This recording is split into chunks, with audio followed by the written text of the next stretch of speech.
So hello and welcome to Defense Study Capsule. I hope you all are doing well and preparing for your defense examination. इस video में मैं बात करने वाला हूं उन कैंडिडेट्स के लिए जो सोच रहे हैं कि 12th के बाद मुझे ड्रॉप ईयर लेना चाहिए। मैं उनको गाइड करने वाला हूं कि यार ड्रॉप ईयर लेने के क्या फ़ायदे हो सकते हैं, क्या नुकसान हो सकते हैं, किस कंडीशन में आपको ड्रॉप लेना चाहिए और अगर आप ड्रॉप नहीं लेते तो आपको कौन सी स्ट्रीम लेनी चाहिए जिससे कि आपकी जो एनडीए या फिर कोई भी अगर अदर कॉम्पिटिटिव एग्ज़ाम की आप प्रिपरेशन कर रहे हैं वो हैम्पर ना हो और आप दोनों चीज़ें मैनेज कर सको। ठीक है, तो इस वीडियो में सारी चीज़ें डिस्कस करूंगा। जो भी मेरे को डाउट्स आ चुके हैं अभी तक इंस्टाग्राम पे, यूट्यूब पे और टेलीग्राम पे, जो भी मेरे को डाउट्स पूछे गए हैं उनके बेसिस पे मैं उनका आंसर करूंगा और आपको बताऊंगा कि अलग अलग फील्ड में आप कैसे कैसे मैनेज कर सकते हो और ड्रॉप लेने या ना लेने के क्या फ़ायदे या नुकसान होते हैं। My name is Sachin Upadhyay, you are watching defence study capsule. Let's get started.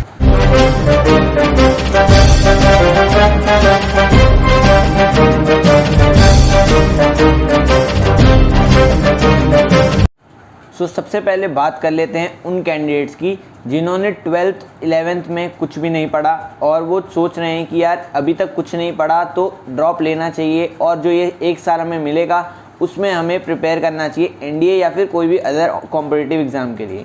Generally जो स्टूडेंट्स ड्रॉप लेते हैं वो ये सोच के लेते हैं कि यार जेई मेंस और हम लोग एनडीए को साथ में प्रिपेयर करेंगे। वैसे तो जनरली जेई मेंस के लिए ड्रॉप लेते हैं बट साथ साथ में एनडीए के लिए भी प्रिपेयर करते हैं। बट कुछ कैंडिडेट ऐसे भी होते हैं जो सिर्फ एनडीए के लिए ड्रॉप लेना चाहते हैं बिकॉज जेई मेन में ज़्यादा लोगों का इंटरेस्ट होता नहीं है। तो जिन लोगों को सिर्फ एनडीए स्पेसिफिक ड्रॉप लेना होता है उनके लिए क्या स्ट्रैटेजी होनी चाहिए, क्या उन्हें ड्रॉप लेना चाहिए या फिर उन्हें किसी भी स्ट्रीम में जो भी अगर बीएससी करना चाहते हैं वो तो बीएससी वरना बीटेक उसमें उन्हें एडमिशन ले लेना चाहिए। तो सबसे पहले उन कैंडिडेट्स की बात कर लेता हूँ जिन्होंने कुछ नहीं पढ़ा और वो अपना पूरा फोकस एनडीए पे देना चाहते हैं। तो मेरे तरफ से उनके लिए यही एडवाइस होगी कि यार देखो, मैं आपको एक सिनेरियो बताता हूँ कि आपने मान लो ड्रॉप ले लिया है एनडीए के लिए और आप एक साल अच्छे से प्रिपेयर कर रहे हो। देखो एनडीए एग्ज़ाम जो होता है वो जनरली सिर्फ एग्ज़ाम पे डिपेंड नहीं करता, it also depends on the SSB.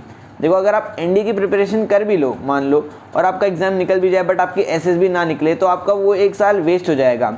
And at the same time अगर आप किसी कॉलेज में अपना एडमिशन ले लेते हैं लाइक बीएससी या बीटेक में और साथ साथ में आप एनडीए की प्रिपरेशन करते हैं, देखो ज़्यादातर कैंडिडेट जो होते हैं वो बीएससी बीटेक करने के बाद ही एनडीए के लिए प्रिपेयर करते हैं और जनरली टाइम मैनेज हो जाता है। ठीक है, ऐसा कोई नहीं है, कोई भी एवरेज स्टूडेंट वो है अपना टाइम मैनेज कर लेगा। और अगर आपको एनडीए में जाना है और आपको एनडीए का पेपर क्रैक करना है तो आपको थोड़ा सेक्रीफाइस तो करना ही पड़ेगा और थोड़ा अपना हार्ड वर्क तो करना ही पड़ेगा आपको। ठीक है, तभी जाके आपका एग्ज़ाम क्लियर होगा। तो ये सोचना कि यार मेरे को बहुत टाइम मिल जाएगा अगर मैं ड्रॉप ले लूँगा तो वो आपका टाइम की बर्बादी होगी। ठीक है, क्योंकि एनडीए का एग्ज़ाम सिर्फ एक चीज़ पे डिपेंड नहीं करता, सिर्फ एग्ज़ाम पे डिपेंड नहीं करता, it also depends on the SSB. अगर आपका एसएसबी में सिलेक्शन ना हो तो वो आपका एक साल पूरा बर्बाद जाएगा, सिर्फ आपने उसमें रिटर्न क्लियर किया है। ठीक है, एट द सेम टाइम अगर मैं बात करूँ सेकंड टाइप को कैंडिडेट के बारे में तो सेकंड टाइप के कैंडिडेट कौन होते हैं जो जेई मेंस के साथ साथ एनडीए के लिए भी ड्रॉप लेते हैं। ठीक है, जैसे अगर किसी बच्चे ने जो बच्चा है उसने अच्छा प्रिपेयर कर रखा है अपने 11th और 12th में और उसको लगता है कि वो एग्ज़ाम क्लियर कर देगा एनडीए का बट उसने जेई मेंस के लिए ड्रॉप ले रखा है तो उसके लिए वो ड्रॉप फ्रूटफुल हो सकता है एनडीए के बेसिस में। जैसे कि मैं अपना एग्जांपल देता हूँ, मैंने जनरली ड्रॉप जेई मेंस के लिए लिया था क्योंकि मेरा जो एनडीए एग्ज़ाम था वो मेरा अपीयरिंग अटेम्प्ट में क्लियर हो गया था और मैं चाहता था कि मैं अपना जेई मेंस के लिए एज अ रिजर्व ऑप्शन लेके चलूँ। तो मेरे को अपना रिजर्व ऑप्शन स्ट्रॉन्ग करना था तो मैंने जेई मेंस के लिए ड्रॉप लिया था but at the same time मैं अपनी एनडीए की प्रिपरेशन भी कर रहा था। मैंने कॉलेज में एडमिशन नहीं लिया था और मैं जेई मेंस के साथ साथ एनडीए को लेके चल रहा था। मेरा अगला एग्ज़ाम भी क्लियर हो गया था during my JEE mains preparation और उसके बाद मेरी एसएसबी भी क्लियर हो गई थी। तो देखो इस टाइप के कैंडिडेट्स के लिए फ़ायदा ये होता है कि वो साथ साथ एक रिजर्व ऑप्शन लेके चलते हैं। ऐसा नहीं कि आपने सब कुछ छोड़ दिया, कॉलेज भी नहीं लिया और सिर्फ एक एग्ज़ाम की तैयारी कर रहे हो, ऐसा नहीं है। आप साथ में 2 एग्ज़ाम के लिए प्रिपेयर कर रहे हो और अगर आप जेई के लिए प्रिपेयर कर रहे हो तो आपके लिए एनडीए इतना हार्ड नहीं होने वाला है बिकॉज मैथ्स का लेवल एनडीए में थोड़ा कम रहता है। बस क्वेश्चन आपको प्रैक्टिस करनी होती है अपनी पेस बनाने के लिए। वेयर जीएटी को आपको 2 दिन का टाइम देना होता है पर हफ्ते, हर हफ्ते में आपको 2 दिन का टाइम ज़रूर देना पड़ता है। तो इससे आपको क्या होगा कि 2 एग्ज़ाम आप एक साथ प्रिपेयर कर रहे हो और ऐसा नहीं है कि आप अगर एक साथ प्रिपेयर कर रहे हो तो दोनों पे फोकस नहीं कर सकते। ऐसा कभी कभी होता है कि आप दोनों पे फोकस नहीं कर पाते। तो ये मैं उन्हीं टाइप के कैंडिडेट्स के लिए बोल रहा हूँ कि यार जो पहले से पढ़ते हुए चले हैं एनडीए को, ठीक है, जिन्होंने पहले क्रैक कर लिया है। ठीक है, मान लो आपने सितंबर अटेम्प्ट अपना अपीयरिंग क्लियर कर लिया है और आप कॉन्फिडेंट हो कि आप अगला अटेम्प्ट भी क्लियर कर लोगे थोड़ी प्रिपरेशन से, तभी आप जेई मेंस के साथ एनडीए के लिए ड्रॉप लो। ठीक है, वरना आप किसी सूटेबल कॉलेज, प्राइवेट कॉलेज या फिर पब्लिक गवर्नमेंट कॉलेज में आप एडमिशन ले सकते हो BSc as well as BTech के लिए, ठीक है। सो अब बात कर लेते हैं उन कैंडिडेट्स के बारे में जो ह्यूमैनिटीज़, कॉमर्स या किसी अदर स्ट्रीम लाइक बायो में हैं। उन्होंने तो मैथ्स 11th-12th में भी नहीं पढ़ी, तो उन्हें क्या करना चाहिए? अपने 12th प्रिपरेशन के बाद उन्हें क्या करना चाहिए कि ड्रॉप लेना चाहिए? तो मेरा उनके लिए यही सजेशन होगा कि अगर तुम 11th और 12th में हो अभी, तो अभी से मैथ्स पे फोकस करने लग जाओ। बिकॉज अगर तुम अभी से मैथ्स पे फोकस करोगे तो तुम्हारे बेस स्ट्रॉन्ग हो जाएंगे और तुम्हारे लिए एनडी का पेपर उतना ही आसान हो जाएगा।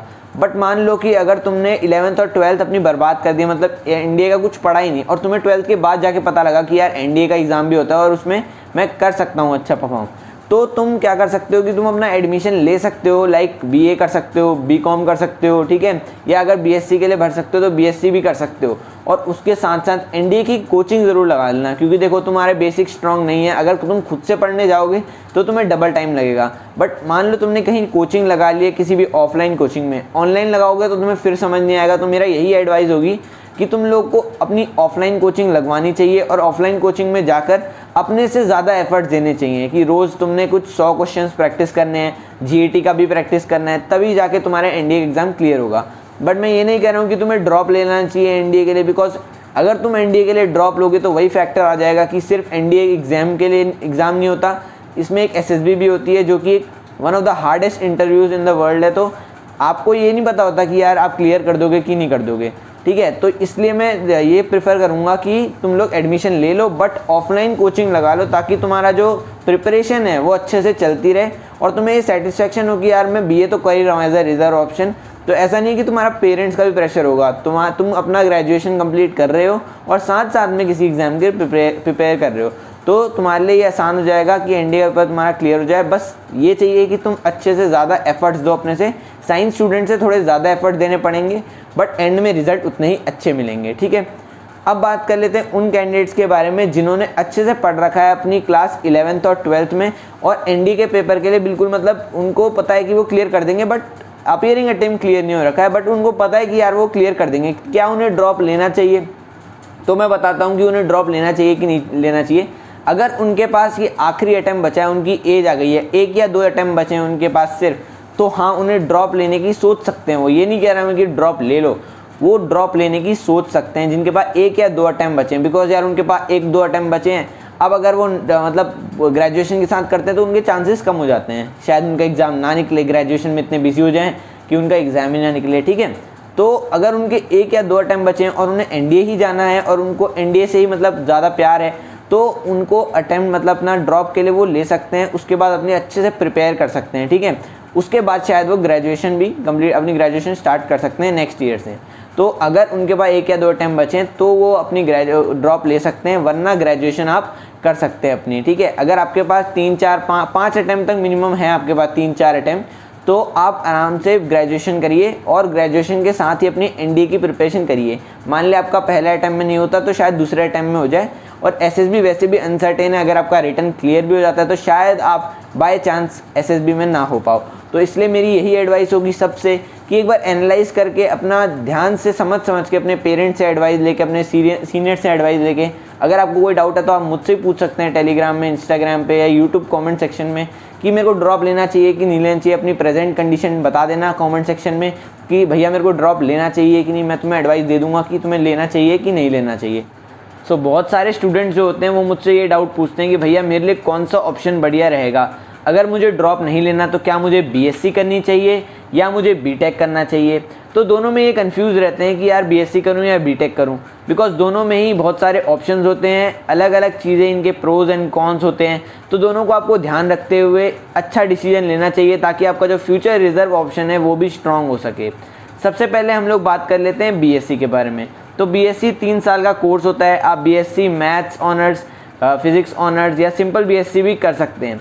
अब किसको कौन सी बीएससी करनी चाहिए, किस चीज़ में एडमिशन लेना चाहिए, तो अगर आपकी मैथ्स फिजिक्स ये सब स्ट्रॉन्ग है तो आप बीएससी नॉर्मल भी कर सकते हैं, वरना अगर आपको किसी पर्टिकुलर सब्जेक्ट में इंटरेस्ट है like maths physics computer science, तो आप इनकी ऑनर्स डिग्री भी कर सकते हैं। ज़्यादा प्रेफरेंस आप ऑनर्स को दीजिए बिकॉज उससे आपके फ्यूचर रिजर्व ऑप्शन होंगे वो स्ट्रॉन्ग हो जाएंगे थोड़े। अगर आपको मैथ्स में थोड़ा भी इंटरेस्ट है तो आप मैथ्स ऑनर्स करिए बिकॉज वो आपके एनडीए प्रिपरेशन में भी आपको हेल्प करेगा, बिकॉज आपकी मैथ्स की जो लय होती है वो ब्रेक नहीं होगी, ठीक है।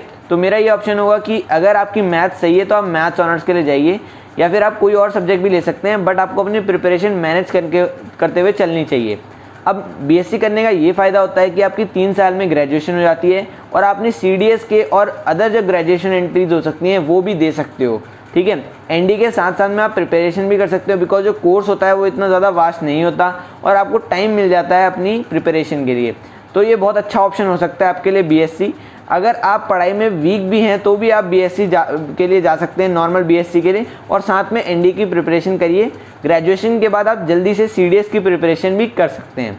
Next option is BTech.